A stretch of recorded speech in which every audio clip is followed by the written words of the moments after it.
नमस्कार दोस्तों, ये है बीकॉम प्रोग्राम सेकेंड ईयर का कॉर्पोरेट अकाउंटिंग का जो असाइनमेंट आया है आपका सेकेंड ईयर का, उसका एक सॉल्यूशन। ये क्वेश्चन नंबर 2 है। ये एक अच्छा सवाल है जिसको आप करके बढ़िया नंबर ले सकते हैं और इसको कोई गलती भी नहीं होगी करने में, क्योंकि ये यूनिवर्सिटी प्रोफेसर्स के थ्रू सॉल्व किया जाता है। और भी बहुत सारे चैनल है जहाँ पर उल्टे सीधे आंसर्स बन रहे हैं, गलत आंसर्स बन रहे हैं। उन्हें सिर्फ अपने व्यूज से मतलब है कि जल्दी से बना के डाल दे, चाहे वो गलत हो चाहे सही हो, इससे कोई फर्क नहीं पड़ता। और बच्चों ने तो खैर पढ़ाई नहीं करी, उन्हें पता ही क्या कि वो लिख क्या रहे हैं, तो वो बस ऐसे ही कुछ भी आंसर लिखे जा रहे हैं और अपलोड किए जा रहे हैं। तो प्लीज आप थोड़ा इस चीज को भी ध्यान रखिए कि जो आपको सॉल्यूशन दे रहा है वो है क्या, उसका बैकग्राउंड क्या है, उसकी क्वालिफिकेशंस क्या है। क्योंकि बहुत सारे चैनल अभी नए नए आनंद फानन के अंदर अभी इसीलिए अभी उन्होंने नए नए चैनल बनाए और बस चैनल बनाते ही तुरंत उल्टे सीधे आंसर को डाल रहे, तो उनसे बचे रहिए।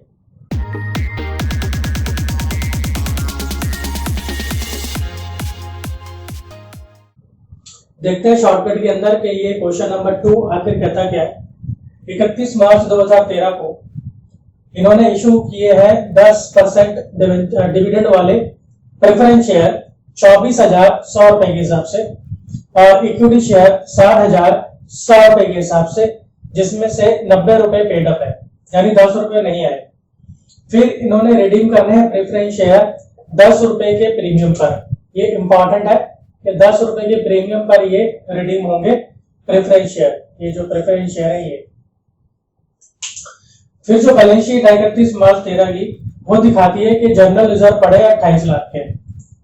फिर इन्होंने एक नया इशू किया है इक्विटी शेयर्स का, 12,000 नए इक्विटी शेयर इन्होंने इशू करे हैं 100 रुपए के और प्रीमियम है 35 रुपए। क्यों करा? क्योंकि इसकी जो रिडम्पशन है वो इन दोनों के थ्रू करना चाहते हैं। जो प्रेफरेंस शेयर रिडीम करेंगे वो इन दोनों के थ्रू करेंगे। नए इक्विटी शेयर्स से जो पैसा आएगा उससे कर देंगे, बाकी जो बचेगा तो वो जनरल रिजर्व से ले लेंगे।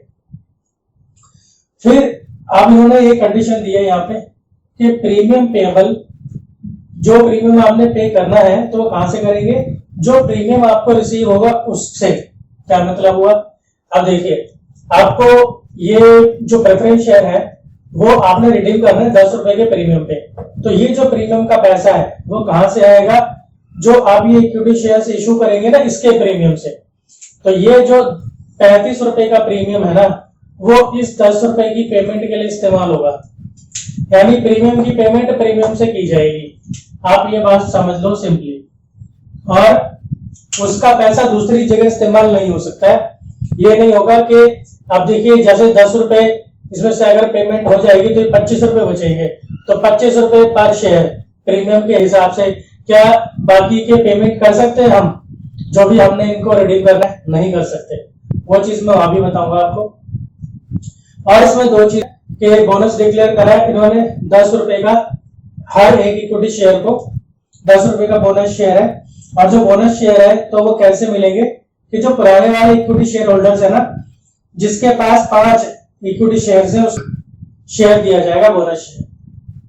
तो ये पूरा क्वेश्चन है। अब इसको करने से पहले हमको पहले थोड़ा सा एक वर्किंग नोट बनाना पड़ेगा, ताकि ये चले कि भाई कहां से कितना पैसा आएगा इसकी पेमेंट करने के लिए। तो देखते हैं इसे। देखिए, टोटल पेमेंट करनी है कितनी? एक तो कैपिटल की पेमेंट करनी है और एक प्रीमियम की पेमेंट करनी है। कैपिटल की पेमेंट कितनी होगी? ये है प्रेफरेंस शेयर, 24,000 शेयर है 100 रुपए के हिसाब से, 24,000 शेयर 100 रुपए के हिसाब से। और प्रीमियम देना होगा, इसके ऊपर प्रीमियम कितना है? ये रहा 10 रुपए प्रीमियम, तो 24,000 शेयर 10 रुपए के हिसाब से, तो ये 24 लाख रुपए और ये 2,40,000। टोटल इतनी पेमेंट हमने करनी है।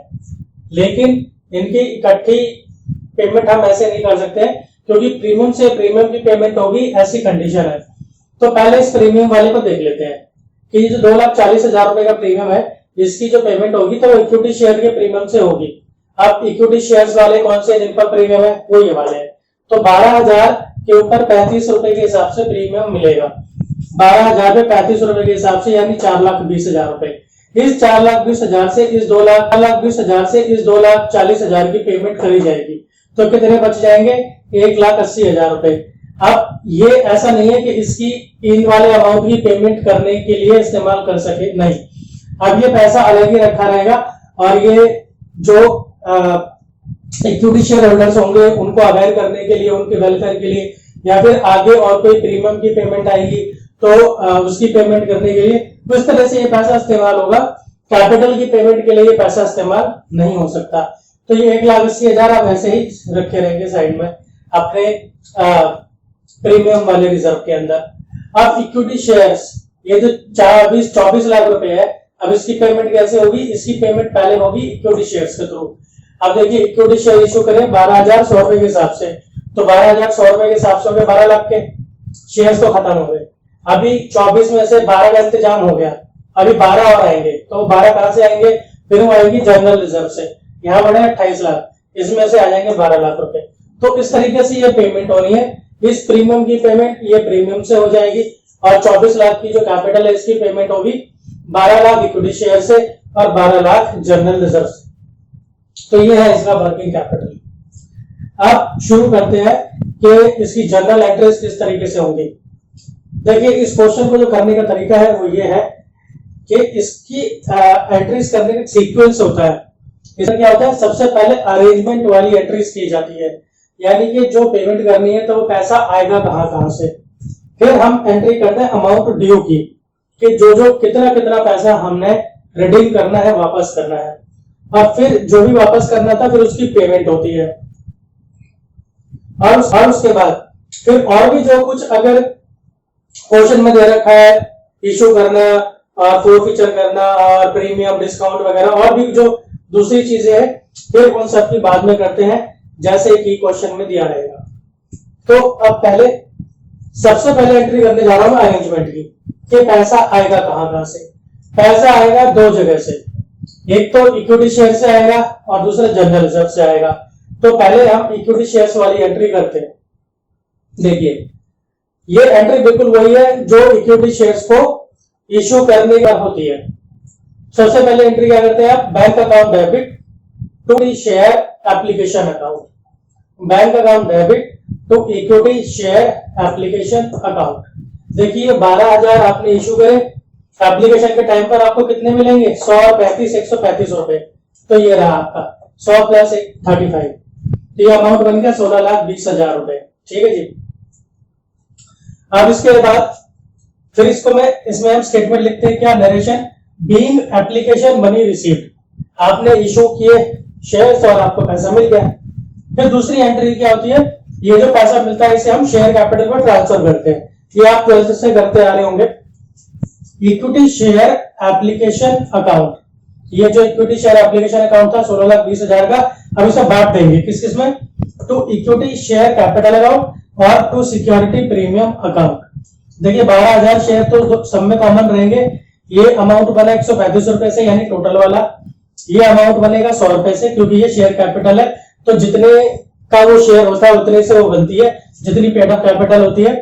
और प्रेफरेंस और ये सिक्योरिटी प्रीमियम 35 का आपका सिक्योरिटी प्रीमियम है, उससे ये बन गया। ये इनके रिस्पेक्टिव अमाउंट्स लिख दिए और फिर इसकी narration being application money transferred to share capital account, जो ये पैसा था उसको हमने इक्विटी शेयर कैपिटल अकाउंट में ट्रांसफर कर दिया।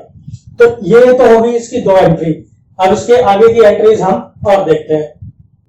तो दोस्तों देखते हैं आप इसकी एंट्री नंबर 3।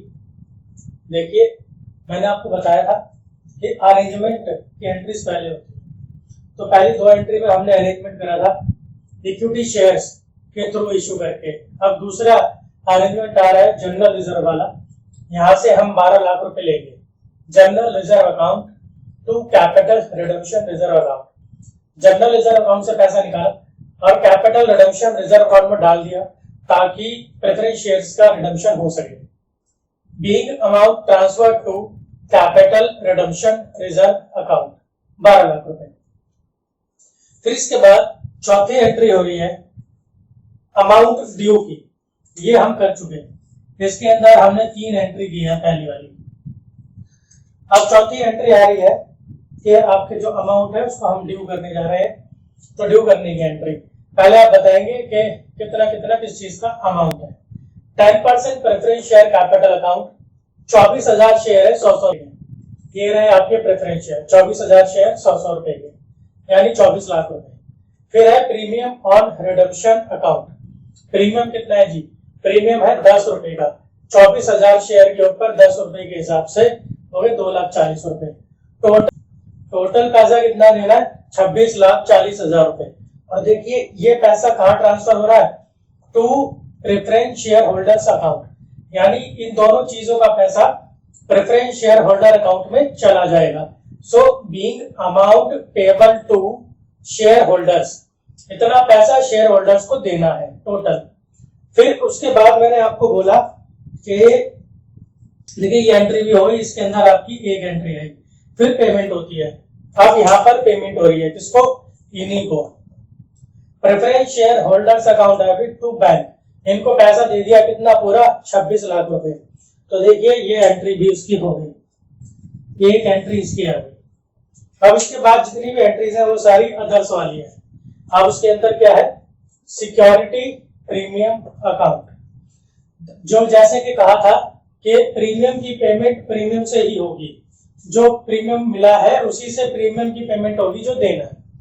तो security premium account debit to premium on redemption account.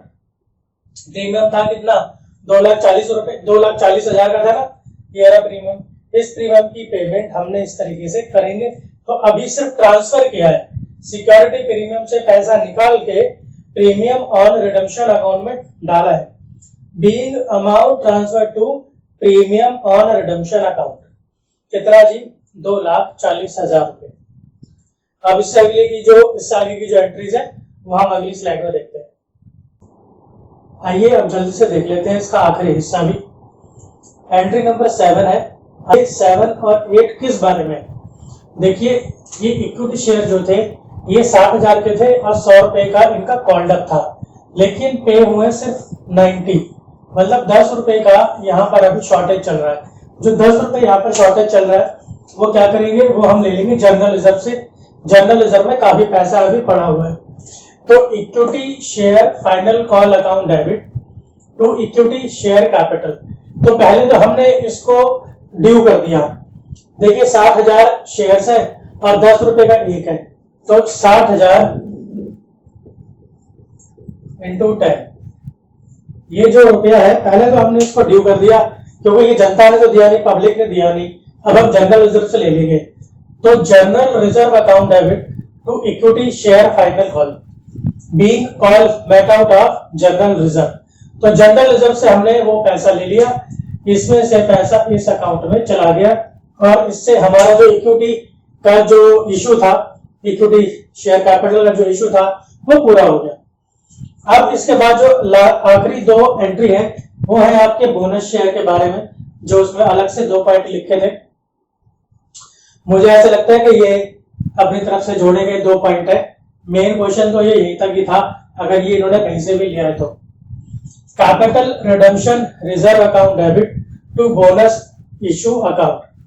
जो कैपिटल रिडम्पशन रिजर्व का अकाउंट है उसे यूज कर रहे हैं बोनस शेयर्स इशू करने के लिए, क्योंकि भाई देखो बोनस शेयर इशू कर रहे हैं तो ये भी क्या, ये भी करेगा रिडम्पशन करने का तरीका है। तो कैपिटल को रिडीम करने के लिए जो रिजर्व बनाया था उसमें से हम पैसा ले रहे हैं कितना? 12 लाख रुपए। और फिर लास्ट एंट्री है bonus issue account debit to equity share capital, और यहाँ पर उनको बोनस शेयर इशू कर दिए। तो दोस्तों ये था आपका क्वेश्चन नंबर 2। मैंने बहुत अच्छे तरीके से प्रिपेयर करके मेहनत करके ये आपके लिए तैयार किया है। इसे आप नोट डाउन कर लीजिए, अच्छे से बना लीजिए सुंदर सुंदर। इसका जो अगला एक और क्वेश्चन जो आपने करना है वो भी मैं आपके लिए जल्द ही लेकर आ जाऊंगा।